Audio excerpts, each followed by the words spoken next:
তামুলপুৰ জিলাৰ গোৰেশ্বৰৰ এগৰাকী সক্ৰিয় সমাজকৰ্মী উদ্যমী ব্যৱসায়ী সুৰেন চন্দ্ৰ বড়োৰ মৃত্যু।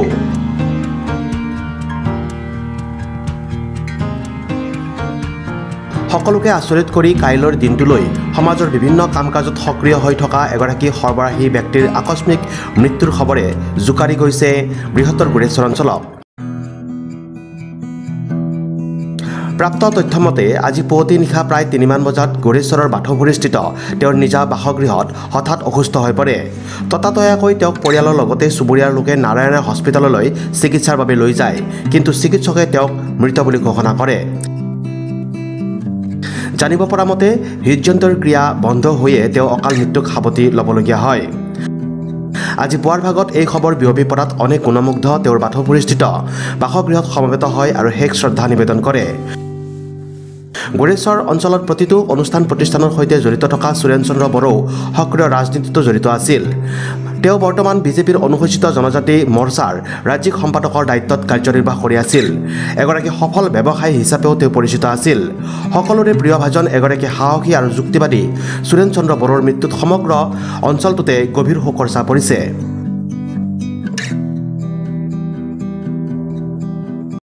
যোৱাকালি মাত্ৰ আমি আবেলি সময়ত একেলগে বীৰকেশৰী হাৰিমু আফাদৰ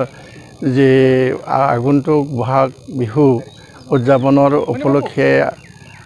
উদ্বোধন কৰা যি কাৰ্যালয়, এই কাৰ্যালয়ত আমি একেলগে মিলিত হৈছিলোঁ আৰু তেওঁ আমাৰ পৰা বিদায় লৈ যোৱাৰ পিছত আমি বাকী আমাৰ কাৰ্যসূচী সমাপন কৰিছিলোঁ। তাৰপিছত আজি ৰাতিপুৱা গম পালোঁ যে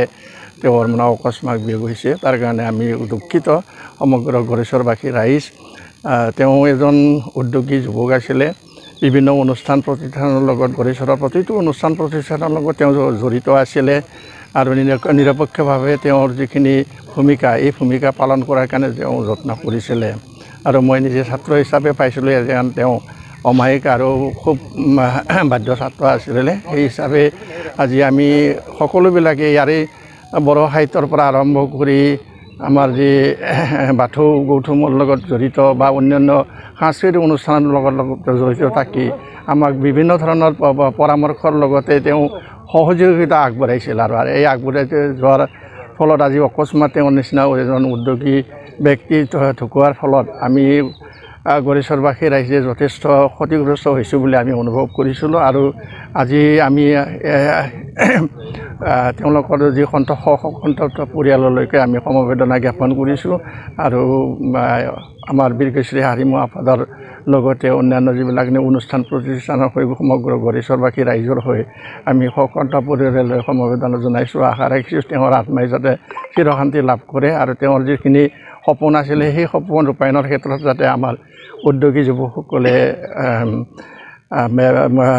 প্ৰেৰণা পাব আৰু সেই প্ৰেৰণাৰ জৰিয়তে আমাৰ গোৰেশ্বৰ সমাজখন গঢ়ি তোলাৰ ক্ষেত্ৰত সকলোবিলাকে আগবাঢ়িবলৈ আহিবলৈ তেওঁক এটা আদৰ্শ হিচাপে গ্ৰহণ কৰিব, এই আশাটো ৰাখিছোঁ। আশা ৰাখি সকলোলৈকে পুনৰবাৰে মই তেওঁৰ আত্মাই যাতে চিৰশান্তি লাভ কৰে, স্বৰ্গত চিৰশান্তি লাভ কৰে, তাৰ কাৰণে মই কামনা কৰিছোঁ। তেওঁ কালিৰ দিনটোত গোৰেশ্বৰত বীৰকেশৰী হাৰিমু আফাদৰ ৰংজালু বৈশাগুৰ কাৰ্যালয় উদ্বোধনী অনুষ্ঠানত উপস্থিত থকাৰ লগতে ওদালগুৰিত বিজেপিৰ এখন দলীয় সভাতো উপস্থিত আছিল। আজি তেওঁৰ বাসগৃহত শেষ শ্ৰদ্ধা নিবেদন কৰাৰ পিছত স্থানীয় বাথৌ মন্দিৰলৈ তেওঁৰ নশ্বৰ দেহ নিয়া হয়। তাত তেওঁৰ নশ্বৰ দেহত বিটিআৰৰ EM ৰণেন্দ্ৰ নাৰ্জাৰীৰ লগতে অনেক গুণমুগ্ধ আৰু অনুষ্ঠান প্ৰতিষ্ঠানে শেষ শ্ৰদ্ধা নিবেদন কৰে।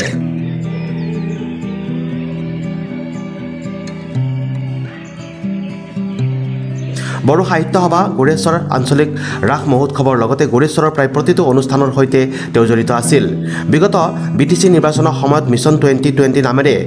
তেওঁ ৰাজনৈতিক ক্ষেত্ৰত সক্ৰিয় হৈ নিৰ্দলীয়ভাৱে প্ৰাৰ্থিত্ব প্ৰদান কৰি জনসমৰ্থন আদায় কৰিবলৈ সক্ষম হৈছিল। জনাবলগীয়া হৈছে যে আজি আমি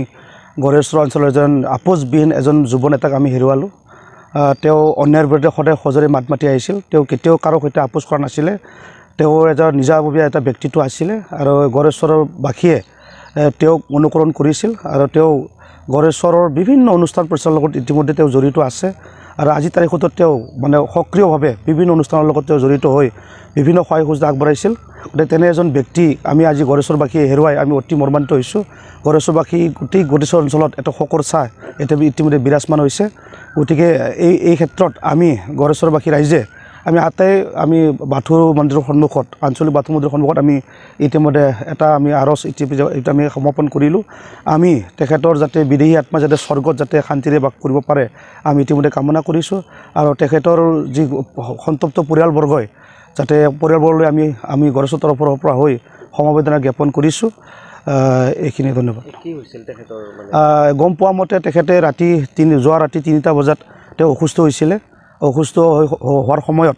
ততাতীয়াকৈ তেখেতক গুৱাহাটীৰ ওচৰৰে আমিনগাঁৱৰ নাৰায়ণা হস্পিটেলত তেখেতক ভৰ্তি কৰা হৈছিলে কিন্তু তেখেতক ভৰ্তি কৰাৰ পিছত তেখেতক আইচিউত মানে ভৰ্তি কৰা হৈছিলে আৰু মোটামুটি ডক্টৰে পৰীক্ষা নিৰীক্ষা কৰাৰ পিছত তেখেতক নাৰায়ণতে মৃত বুলি ঘোষণা কৰিছিল ইপিনে আজি পুৱা গড়েশ্বৰত তেওঁক শেষ শ্ৰদ্ধা নিবেদন কৰাৰ পিছত বাগডোবা নাৰামাৰীস্থিত তেওঁৰ পিতৃগৃহলৈ তেওঁৰ নশ্বৰ দেহ লৈ যোৱা হয় আৰু অন্তিম সংস্কাৰ তাতে কৰা হ'ব বুলি জানিব পৰা গৈছে মাথো 53 বছৰ বয়সতে অকাল মৃত্যুক সাৱটি লোৱা সুৰেন চন্দ্ৰ বড়ৈ পত্নী পুত্ৰ এগৰাকী আৰু এগৰাকী জীয়ৰীৰ লগতে অনেক আত্মীয় স্বজন আৰু গুণমুগ্ধক এৰি থৈ যায় আজি আমি বহুত দুখত আছোঁ আমাৰ ৰাজ্যিক ভাৰতীয় জনতা পাৰ্টি ৰাষ্ট্ৰীয় মৰ্চাৰ সম্পাদক সুৰেন বড়ো আমাৰ গড়েশ্বৰ নিবাসী তেখেতৰ অকাল মৃত্যু হৈছে এই অকাল মৃত্যুত আমাৰ দলত বহুত ক্ষতি হ'ল তেখেতে বহুত সমাজ ভাল পোৱা মানুহ আছিলে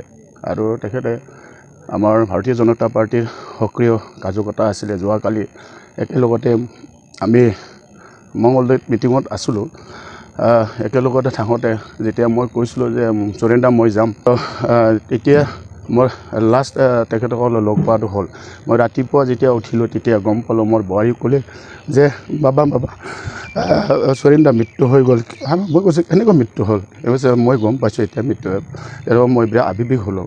তাৰপাছত মই ৰাতিপুৱাৰ পৰা এতিয়া আহি চব ৰাইজে ইয়াতে বহুত আৱেগিক হৈছে আৰু সুৰেন দা এজন সমাজ ভাল পোৱা মানুহ আছিলে আৰু তেখেতে ব্যক্তিত্ব বেলেগ আছিলে তেখেতে সমাজৰ কাৰণে কাম কৰিবৰ কাৰণে বেয়া ইচ্ছুক আছিলে এনেকুৱা ব্যক্তিয়ে ৰাইজৰ পৰা গুচি যোৱাৰ পাছত আমাৰ সমাজৰ বহুত ক্ষতি হয় তো মই ভাবোঁ এই সমাজৰ এই ক্ষতি কোনোদিন পূৰণ কৰিব নোৱাৰিম তো সুৰেন দাৰ যি উদ্দেশ্য আছিলে এই উদ্দেশ্য আমি জীয়াই থকা মানুহ কৰিব লাগিব জন্ম বিবাহ মৃত্যু হ'ল ঈশ্বৰৰ হাতত তথাপি মই এটা ঈশ্বৰৰ ওচৰত প্ৰাৰ্থনা জনাইছোঁ যে সুৰেন দাৰ আত্মা বিদেশী আত্মা যাতে চিৰশান্তি স্বৰ্গত লাভ কৰে এইখিনি মই কামনা কৰিছোঁ তো আমাৰ ভাৰতীয় জনতা পাৰ্টীৰ পৰা সুৰেন দাক এটা বহুত দিনৰ পৰা তেখেতে কষ্ট কৰিছিলে য'তে মিটিং ত'তেই গৈছিলে তেখেতে এনেকুৱা এক্টিভ ৱাৰ্কাৰ পাবলৈ বহুত টান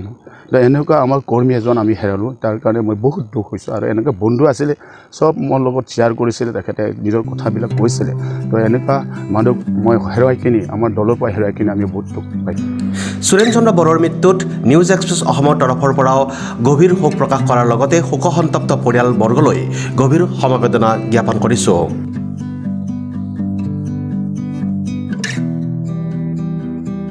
desk report news express Assam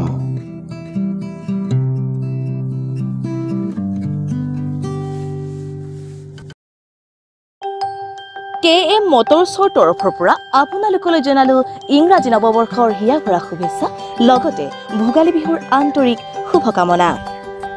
আপোনাৰ দুচকীয়া বাহনখনৰ সপোন পূৰণ কৰিবলৈ আমি সাজু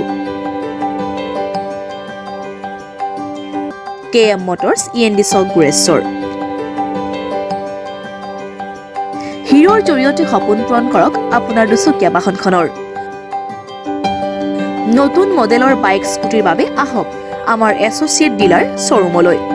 আমাৰ সুবিধাসমূহ স্পট ফাইনেন্স আৰু এক্সচেঞ্জ ল' ডাউন পে'মেণ্ট কম ইণ্টাৰেষ্টত বাহন লোৱাৰ সুবিধা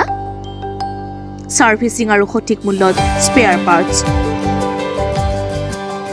আজি আহক আপোনাৰ দুচকীয়া বাহনখনৰ বাবে KM মটৰছ END চক গুৰেশ্বৰলৈ আমাৰ যোগাযোগ নম্বৰ 99540-53813 69003-77177 আৰু 91272-89318 আজি আহক আপোনাৰ দুচকীয়া বাহনখনৰ বাবে KM মটৰছ END চক গুৰেশ্বৰলৈ